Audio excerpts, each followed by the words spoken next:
The Science of Getting Rich.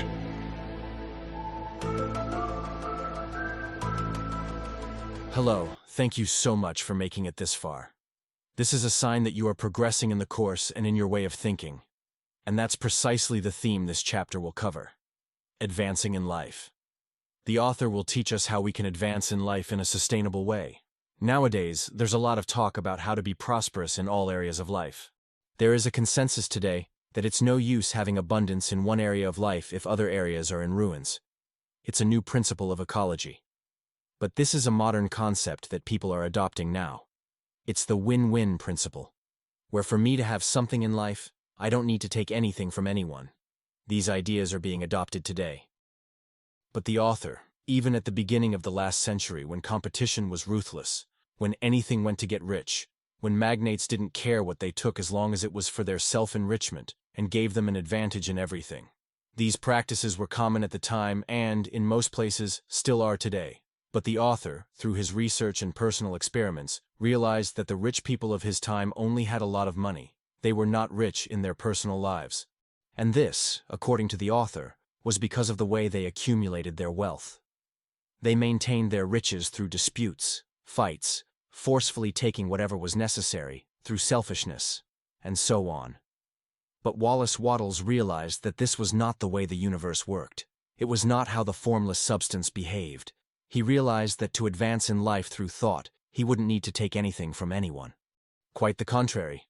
The more he served others, the richer he became himself. The more he contributed to other people getting rich, the richer he himself became as well. In his time, these ideas were treated as foolish and were despised. But today we know they were not. Far from it. And these concepts can bring you a great deal of relief if you are someone who still thinks that to have something in life, or to be rich, you will need to take something from someone. Forget those ideas. The author explains this concept that you create everything from your mind. You create your own reality from the moment you accept this. And what does it mean to advance in life? Where does this desire to advance come from? The desire to advance in life is an inherent desire. That is, it is a natural desire of everything that has life. All natural things have this desire. For example, a tree. A tree's desire is to grow as much as it possibly can. A tree will always grow as much as it can grow, and we human beings should do the same. However, there is something very different between us humans and the tree. The tree can only expand its physical size, but we cannot. We can expand our physical size, our mental size, and our spiritual size. So, the first thing you must eliminate from your mind is that there is a divinity whose purpose is for you to be poor, whose purpose is for you to suffer from limitations. There is no deity up there whom you can only serve and please if you are poor. This was a belief that was put into your mind. This is a fear that was sown. This is a form of oppression that was imposed by the powerful, by religion. Think about where that idea came from. Reflect. Why do you believe this? Those who put this in your mind were the individuals who wanted people to hand over all their wealth to them. Forget that. God is love. God, or the universe if you prefer to call it that, wants you to be very, very rich. He wants you to be everything you can possibly be. From today on, you will think in the following way. I create my own reality. This means I don't need to compete with anyone. Eliminate these two things from your mind. First, that there is a divinity that wants you to be poor because you create your own wealth based on your thoughts. And the second thing is that you will have to compete with someone to get rich, that someone is competing with you, that there is a possibility of someone taking all the wealth in the world, leaving no room for you to have wealth. Instead, start thinking this way. I am a creative being. I am a source of creation. My mind creates everything I need. So you must exclude from your mind the thought that for you to have more, someone else must have less. That is a lie. That is not true. Always think that you will only be rich when the other person who helped you have more also has more. You will only be rich when you find a way to obtain more resources, but at the same time, other people around you can also create opportunities to advance. And the author explains it this way. As an example, we have this course. You acquired this course. You paid a certain amount of money, you invested. However, you acquired much more in use value. We don't need to compete.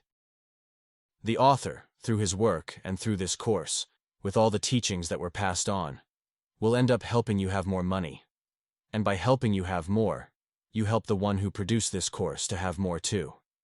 The course helps you have more knowledge. It helps you have more wealth with knowledge and wisdom. And you help the producers of the course to have more wealth. This is the win-win principle. It's an exchange in which everyone benefits. This is the principle of sustainable wealth.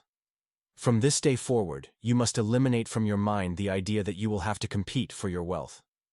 Another thing you must remove from your mind is that for you to have something, someone else must go without. The creative source will never take something from someone to give to you. So you will never get richer because someone else got poorer. Never. If you do that, you are acting according to a competitive mind, and by doing so, you will not achieve true wealth. You will not achieve permanent wealth. From today on, focus only on the creation of wealth through your thoughts. So, what will you do from today on? You will no longer focus on visible things and situations. Don't focus only on what is already visible, on what you can already touch.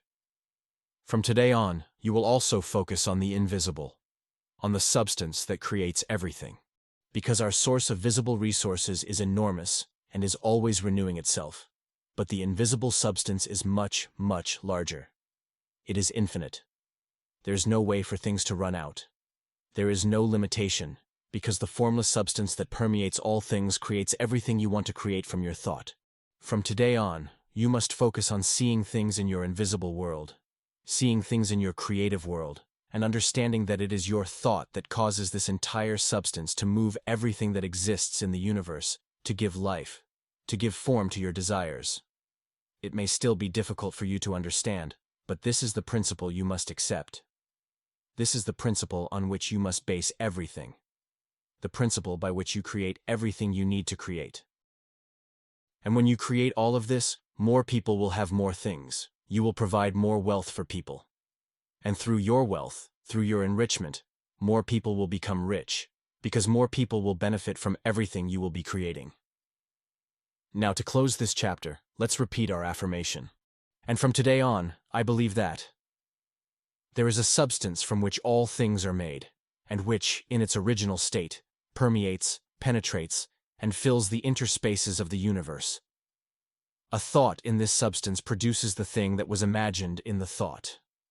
A person can give form to things in their thought, and by impressing this thought upon the formless substance, can cause the creation of the thing that was thought. In other words, you create your own reality. You are creating your own wealth. So, until next time, we'll see you in the next chapter.